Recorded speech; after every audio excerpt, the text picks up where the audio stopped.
Bonjour à tous et bonjour à toutes.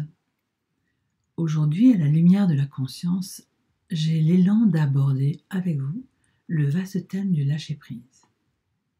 Je vais commencer par une présentation de ce qu'est le lâcher-prise, de ses effets, de ses domaines d'application, et je vous proposerai également, en fin de présentation, un moment de voyage intérieur pour faire votre bilan.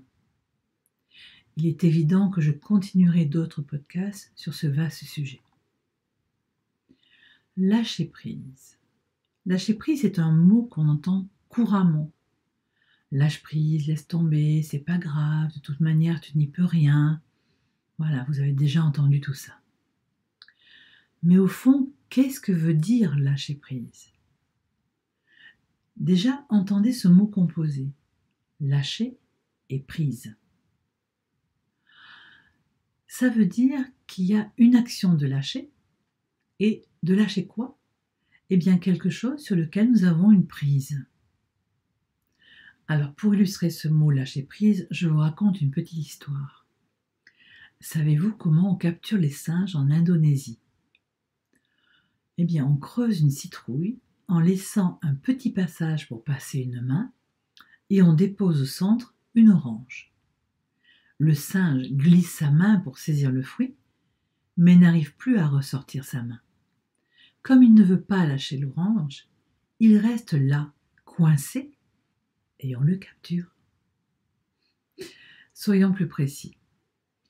Selon la définition du dictionnaire, lâcher prise signifie laisser aller, rendre moins tendu, cesser de retenir, abandonner une position, une attitude, changer son regard, modifier son interprétation, faire le deuil de quelque chose ou de quelqu'un à qui on tenait, abandonner des choses qui n'ont plus lieu d'être, au lieu de nous agripper, renoncer à nos résistances, etc., etc. J'espère que vous voyez maintenant clairement ce dont il s'agit. Alors, comment lâcher prise ? Lâcher prise est dans un premier temps une action volontaire, uniquement de moi envers moi, je précise, et qui consiste à laisser de côté ce qui nous empêche d'être bien.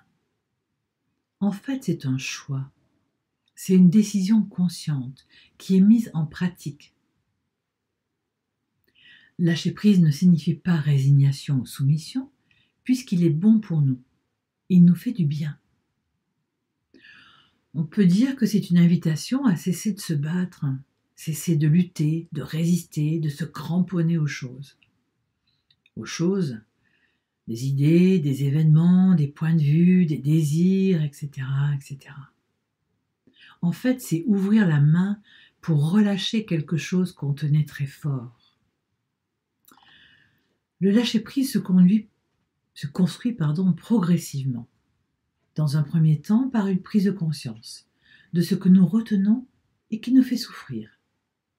Puis par des actions concrètes, volontaires, pour enfin ressentir dans notre corps que quelque chose lâche. Ça lâche. Il faut donc un certain temps pour que le lâcher-prise s'inscrive dans notre biologie. Le lâcher-prise est donc un voyage avant tout qu'on fait à l'intérieur de soi. Un voyage qui, à force de courage, de volonté, nous permet d'abandonner ce qui nous fait souffrir. Le lâcher-prise est le plus puissant et difficile enseignement de l'école de la vie. Et nous y sommes tous invités. En résumé, pourquoi lâcher prise ? Tout simplement pour ses bienfaits. Le lâcher-prise nous aide, il nous aide à mieux vivre tout simplement. Il est libérateur, il est bienfaisant, car l'acte de lâcher-prise apporte en lui-même un soulagement, un apaisement physique, émotionnel, mental, un mieux-être, voire même de la joie. Il apporte un bien-être corporel, une détente. Les tensions corporelles disparaissent. Il contribue aussi à une meilleure santé car on économise notre énergie. Il apporte plus de légèreté. Il permet d'avoir un esprit plus clair pour trouver plus facilement des solutions. C'est pour ainsi dire un acte d'amour, de douceur envers nous-mêmes. Le lâcher-prise ne se voit pas, il se ressent. Les domaines du lâcher-prise, qu'avons-nous besoin de lâcher? Alors le lâcher-prise est nécessaire dans un grand nombre de domaines. Tous ces domaines seront l'objet d'un podcast approfondi ultérieurement, je le précise. Alors, les domaines du lâcher-prise, il y a déjà le lâcher-prise des blessures que nous avons subies, de notre passé douloureux qui n'est plus là. Ce passé nous a fait souffrir, mais il nous a aussi bien et bien construit. Il fait de nous la personne que nous sommes aujourd'hui. Donc, il est inutile de ressasser, car nous devenons notre propre bourreau. Ressasser nos blessures, ressasser notre souffrance. Nous devenons notre propre bourreau. Réactiver nos blessures ne peut être qu'un frein à notre mieux-être, à notre paix intérieure, à notre évolution. Il y a aussi le lâcher-prise des croyances négatives. Les croyances sont des vérités auxquelles on croit, mais qui ne sont que personnelles, car issues de notre histoire. Ce sont en quelque sorte des habitudes de pensée qui peuvent se montrer limitantes. Il y a aussi du lâcher-prise sur le besoin de reconnaissance extérieure. La seule personne qui peut me reconnaître pour ce que je suis vraiment est moi-même. Quand je cherche une reconnaissance extérieure, c'est comme si j'étais encore la petite fille ou le petit garçon du passé qui recherche une validation, une approbation auprès des autorités parentales pour exister. En fait, la vérité sur ce besoin est un immense besoin d'amour, essentiellement. Et pourtant, l'amour que nous devons nous donner, c'est nous-mêmes qui nous le donnons. Il ne viendra pas de l'extérieur. Nous en parlerons plus tard.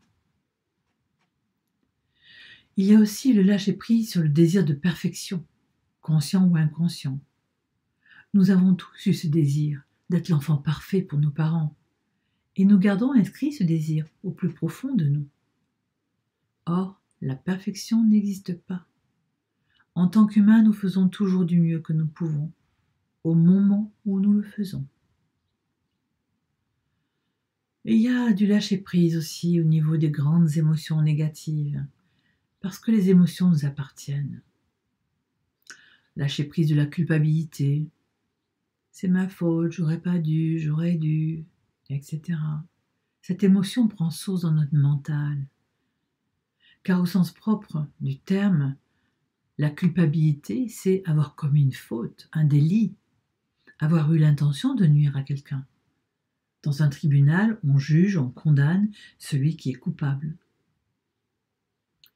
Lâcher prise de la colère, cette émotion qui est bonne pour nous, parce qu'elle est un signal pour nous dire que ce que nous vivons est injuste. Elle existe bien en moi, elle m'appartient. Mais si je la cultive, elle devient un véritable poison. Un poison qu'on s'injecte. Et nous en sommes seuls responsables. Elle nous brûle à l'intérieur, elle nous consume progressivement. Enfin, dans le lâcher-prise des émotions négatives, lâcher-prise de la peur.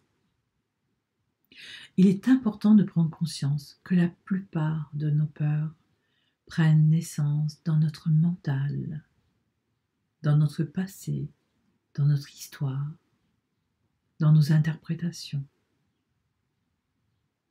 Nous y reviendrons.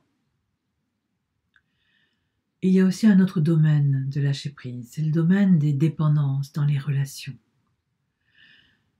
Quand on croit que notre bonheur ou notre malheur dépend de l'autre, de ce qu'il va dire, de ce qu'il va faire, on ne peut qu'être en souffrance. Je me comporte là encore comme un petit enfant. Mon bonheur dépend de l'autre. Quand nous lâchons prise dans nos relations, nous pouvons commencer à défaire des liens qui nous emprisonnent et à assumer la responsabilité de notre vie.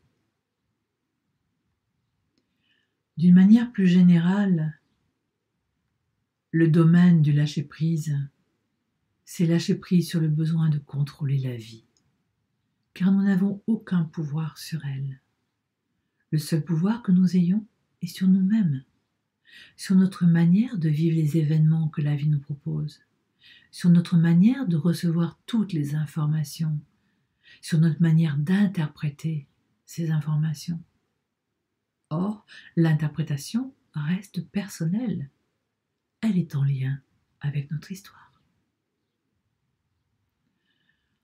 Enfin, pour terminer cette présentation, je précise que le lâcher-prise se passe toujours dans l'instant présent, car le changement ne surviendra ni dans le passé, ni dans le futur.